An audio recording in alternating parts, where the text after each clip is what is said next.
Well, it's been an unexpected start to the Democratic National Convention. Amidst an email scandal showing a concerted effort to help Hillary Clinton win the party nomination, Florida Congresswoman Debbie Wasserman Schultz has been forced to resign as chair of the Democratic Party.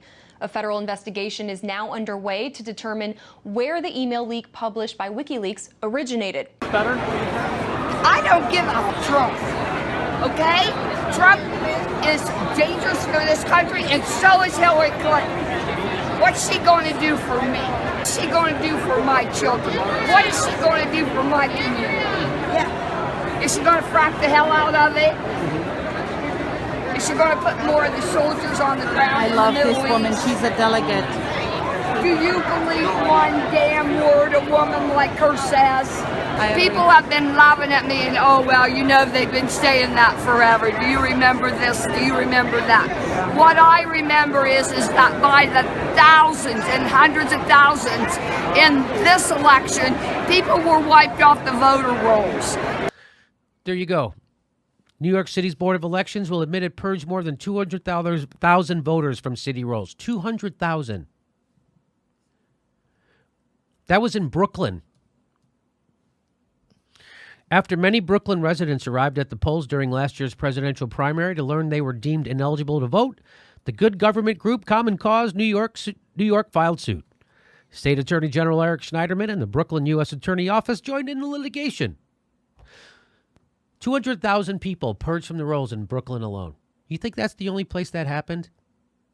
By the way, New York City's Board of Elections is acknowledging it broke the law. They were willing to break the law to keep Bernie Sanders from winning. And they did it on a mass scale. They didn't do it on a little scale, mass scale. People's affiliation with one party was flipped to another. Did we hear the leaders of the Democratic Party, including President Obama, get out and try to do anything about it? Nothing. No. We've got to stop it. We've got to clean house. We've got to demand it. We've got to stay with ourselves and build this revolution. Bernie wants to help us build the revolution, but I'm not a sheep for Bernie or anybody else, and I will not spend what few years I've got left on this earth to help someone like Hillary Clinton. So come take my credentials.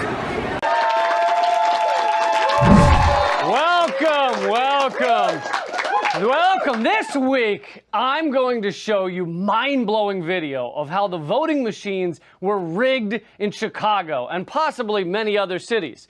And I realize this is like the third show recently where I've talked about how the primaries are being stolen, but this is the theft of our democracy. It's not like this is the third week I've covered how Cucumber was. Was he bought off by Big Cucumber? This is terrible.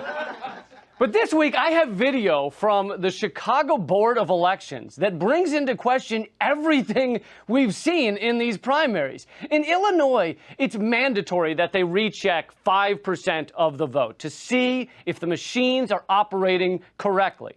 And people can go and witness this audit. They can watch as the machines are tested. And, you know, Saturday Night Free, do you go to the UFC fight or voting machine audit? So here is what those witnesses saw. Essentially, in the audit, they were erasing votes that the electronic voting machine paper record indicated had been cast. So the hand tally showed that Bernie Sanders had gotten 223 votes and that Hillary Clinton had gotten 46 less votes. The hand tally showed that. Okay. But to meet the official recommended results, they had to literally erase Bernie Sanders' votes and add Hillary Clinton's. That's approximately 70 votes, 70 times about 500 active machines in the field, and there's more that we have documented here. Is a lot of votes. What they're describing is election fraud. Person after person walked up to that podium and said the machines got the votes wrong and the auditors covered it up. And I'm sure the Chicago Board of Elections officials and the people at those little tables were horrified at what they heard. Now that's not really the way we do an audit. I don't think that that's really a credible way of believing that we've got a fair tally. Can I just ask you, because Have you done audits before, or are you just running one? I participated in other elections. I have not done audits before, but I do have background in political science. Okay, because you're saying that this isn't the way to do an audit, and I just didn't know whether you had any experience previously. You lady. No, she's not a trained auditor, but you don't have to be to know the numbers shouldn't be changed to match what the stupid machines say. I'm not a basketball player, but I know when I see a basketball game, okay? If I saw two people rubbing their faces in a bowl of clam chowder and I said, that's not a basketball game, would you respond, are you a professional NBA ref? Then shut up.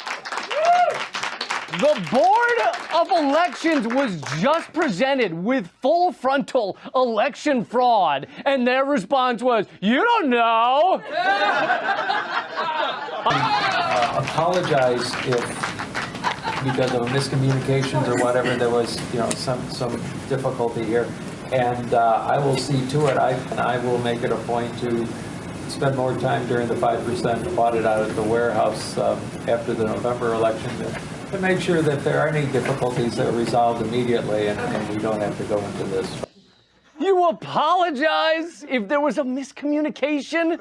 Yeah, the miscommunication was that you were just told the election was not legit, and you responded with the same urgency as if you were told your shower isn't draining so well. Oh, okay, I'll look into that. I'll put that on a list here and file it under S for shut.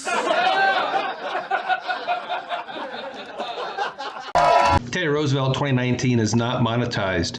If you like this content, please like, subscribe, and share.